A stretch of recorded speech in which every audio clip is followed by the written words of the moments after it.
that you are with me every step of the way. You're strong enough to handle any fear that I face. Even things that scare me, cause they seem too big. Even all the hard things that make me wanna quit. You're bigger than it all, and you're in charge of it. And I don't feel so worried when I look to you, Jesus. Your love is unforgettable. Your strength is undeniable. With you, nothing is impossible. You are the reason, you are the reason I'm brave. You are the reason, you are the reason I'm brave.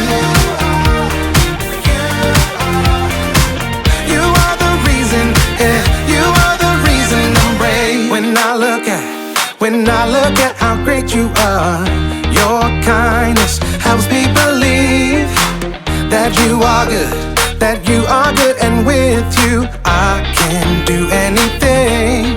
Even things that scare me, cause they seem too big. Even all the hard things that make me wanna quit. You're bigger than it all, and you're in charge of it. And I don't feel so worried when I look to you, Jesus. Your love is unforgettable. Your strength is undeniable. With you, nothing is impossible. You are the reason, you are the reason I'm brave. You are the reason, you are the reason I'm brave. You are the reason, you are the reason I'm brave. Your love is unforgettable. Your strength is undeniable. With you, nothing is impossible. You are the reason, you are the reason I'm brave. You are the reason, you are the reason I'm brave. You are the reason, you are the reason I'm brave.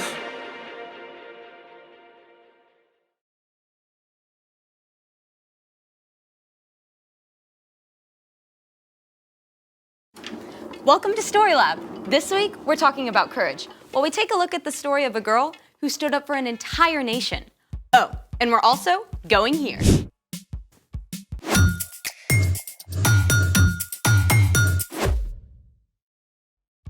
Hey, I'm Skylar. And I'm Sebastian. We're talking about courage.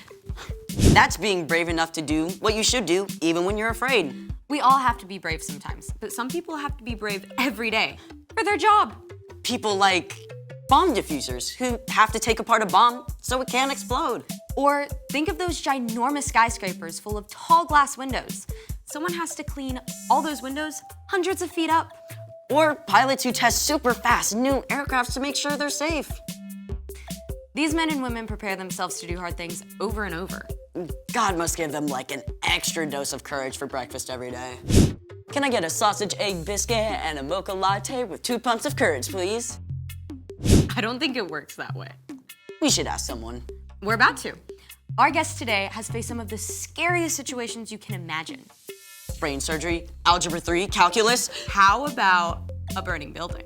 Wait, we get to talk to a real firefighter? Absolutely. His name is Trey, and he spent 10 years working as a firefighter. And I'm gonna zip it so we can get to the real deal. Hey everyone! Hi Trey, we're so excited to talk with you. Yeah, I'm like trying not to fanboy right now. Same. So, did you always want to be a firefighter? Actually, no. I had just finished school and a family friend had invited me to come check it out. And so I thought, well, while I'm trying to figure out what I'm gonna do with my life, I might as well give it a shot. So this is actually me right here. So, you thought you would just do this for a little while? Yeah, I thought I'd do it until I figured out what I really wanted to do in life, and then I really loved it. I loved that it gave me purpose, and I learned that I could do hard things. what was your job like? Well, basically, you train to respond to a lot of different emergencies. Obviously, there were fires, but we responded to medical calls. We responded to cats inside trees. Really, a lot of different things that we would have to respond to at any given time. Were you scared the first time you got called to a fire? Yeah. Anybody who would tell you they're not is probably lying to you, but we don't do anything in the fire department without learning how to control your emotions first. Wait, so you trained to be brave? Yeah, you could say that. We did lots of physical training to make sure we stayed strong, but we also did lots of drills. Drills on top of drills on top of drills to make sure that we were ready for anything we might face. Okay, so you get a call. What happens? Well, you really only get a little bit of information to start. So what do you do? So you jump on the truck and you start on your way, and you're constantly getting more information as you go. And then when you get on scene, you're constantly getting more information and you're seeing what's happening in front of you. You really have to learn how to be flexible because things are constantly changing. As a matter of fact, a lot of people don't know this. Fire doubles in size every 30 seconds. Wait, say that again? Fire doubles in size every 30 seconds. That's wild. So you're there now. What do you do? Well, you're really just constantly assessing. You're taking in information as it's changing. Remember, you got to stay flexible. So you're looking for hydrants. You're wondering if this is going to be protecting just the structure or if this is going to be a rescue situation where we might have to rush in and go take care of somebody whose life might be in danger. You really do have to stay on your toes constantly. What are some things that help you get ready for all that? Well, one tool is learning how to calm yourself down. Like, you can just do that? Absolutely. I learned how to keep myself calm by controlling my breathing so that you can keep yourself focused and keep your mind clear. Even in a burning building? Especially inside a burning building. What's the scariest situation you faced on the job? Wow, that's a great question. I had lots of scary moments, but I think one that comes to mind is my crew and I arrived on the scene to a smaller house that had a lot of heavy fire and smoke showing from the right side of the house. And so in order to put out a fire, you have to get to the seat of the fire, which is where the fire originated. And when we went inside, we went up the stairs. There was one crew ahead of us, and we had a really hard time getting to the seat of the fire because it continued to be hotter and hotter and hotter. It's one of the hottest fires I've ever been in my life. But one of the things you want to avoid in a fire situation is if you take too long, because remember, fire doubles in size every 30 seconds. If you take too long, everything can ignite in the room at one time, and that's called a flashover. And that's not a situation that you or I or anybody would ever want to be in. So I remember in that moment, the longer it was taking us to get to the seat of the fire, and as it's getting hotter and hotter, I started looking around for an exit. It's one of the things that they teach you is always have a way out. And so because how scared I was, I could turn over the corner and see the light coming through the front windows. There's heavy smoke. It's not like it's in the movies. You really can't see anything in front of your face. You just have to look for light. And I knew if I needed to, if we had a flashover situation, I could dive out the window to safety and always have a way to get out. Wow, Trey, that is incredible. Thank you, Trey. It's been amazing. Absolutely. Thank you guys for having me. Wow, Trey had to dive into some pretty scary situations. Speaking of scary things, wait until you hear The story before the story. Today, we're in book 17 of the Old Testament, Esther.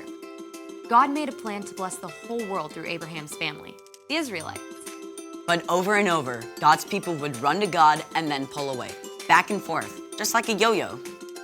At last, God allowed the Israelites to be captured by foreign nations so they would understand they can only be happy close to God.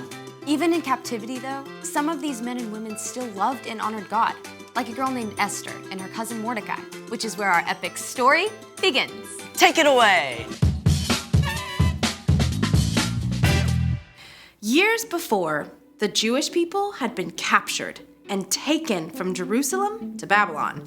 But then, Babylon was conquered and became part of the Persian Empire, with Susa as its capital. So, Esther grew up in a land that was not her own, and when her parents died, her cousin Mordecai raised her as his own daughter. Love the Lord your God with all your heart and with all your soul. Love him with all your strength. Love the Lord your God with all your heart.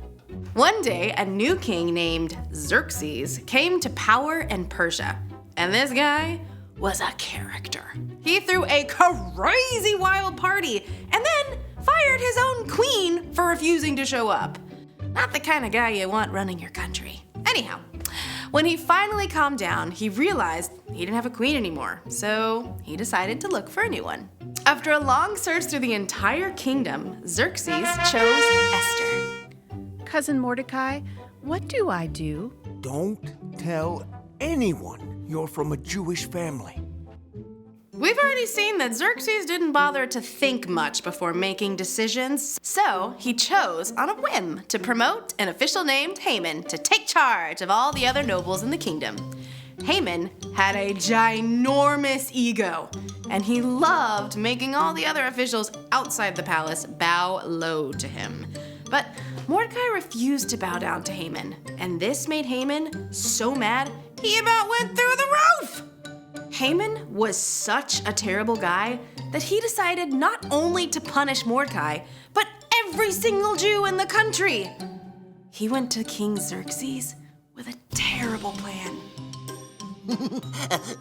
Your Majesty, these Jews live differently than everyone else. They don't obey your laws. Who do they think they are?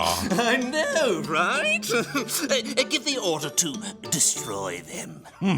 Consider it done. I can't even. Xerxes actually sent a letter all over the kingdom declaring that on the 13th day of the 12th month, all Jews were to be killed.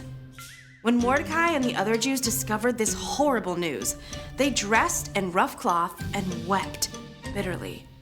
Mordecai sent a message to Esther in the palace, telling her what Haman had done. You must ask the king to save our people. Esther was devastated. She sent a response to her cousin. Tell him, no one can come before the king unless he sends for them. If I do it, I'll die, unless he reaches out his gold scepter to me. Mordecai sent his answer right back. You may not escape, even though you are queen. Who knows? It's possible you became queen for a time just like this. Esther knew Mordecai was right. She sent him one more message. Tell Mordecai, gather all the Jews. Don't eat anything for 3 days. I and my servants will fast too. Then I'll go to the king. Esther faced a terrible dilemma, but she took 3 days to prepare her heart and her mind. Then she went to face the king. It must have taken every ounce of courage Esther had to step through those doors. And then she had to wait what felt like an eternity for the king to even notice her. At last, he looked up. Then he smiled and reached out his golden scepter. What is it, Queen Esther? I'll give you anything up to half my kingdom.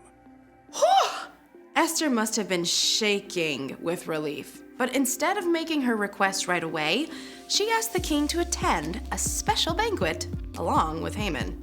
The king was flattered and curious. At the banquet, he told her once more, I'll give you anything up to half my kingdom. I'd like you and Haman to come to another feast tomorrow. Then I'll answer your question.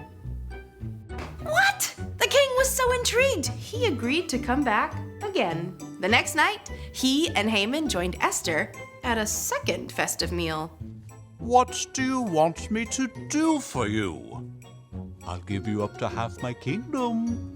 Esther took a deep breath and put it all on the line. Your Majesty, let me live. Please spare my people. We've been sold to be destroyed. Who is the man who has dared to do such a thing? Haman is the one. Xerxes was so enraged that he had Haman killed. Then the king created a new order that would allow the Jews to be saved. We will celebrate this day with great joy. The end. Wow, King Xerxes was kind of a loose cannon. Exactly. There was no way to predict what he would do, but Esther leaned into God, and she took a big, courageous step, even though she had no idea what would happen. So, what's our part in the story? Well, there might be a mean kid at school, someone who's always shoving smaller kids around or making fun of people. Yeah, and everyone's afraid to stand up to them. You can ask God for courage to be the one to face the bully and tell them, stop it. That's not okay. It's also important to let a teacher know what's going on. That takes courage too. Exactly. Or maybe you're selling cookies for a fundraiser and you need to ask a neighbor you don't know to buy some. It might feel pretty scary to knock on their door, but you can ask God for courage for that too. It's true. God never asks us to face tough situations on our own. That's one of the reasons God gave us Jesus. When we believe that Jesus is God's Son and choose to follow him, we have the power of God's Holy Spirit living in us. We can be ready for anything that happens. And that is super awesome to remember. So true. All right, I'll see you guys next time. Bye, Erica. So here's the thing. You can do what you should, even when you don't know what will happen. You think I could be a firefighter like Trey? Absolutely. Now, where do we keep the hoses? Thanks for joining us in the Story Lab. See you next time. Turn on the water! Wait, what?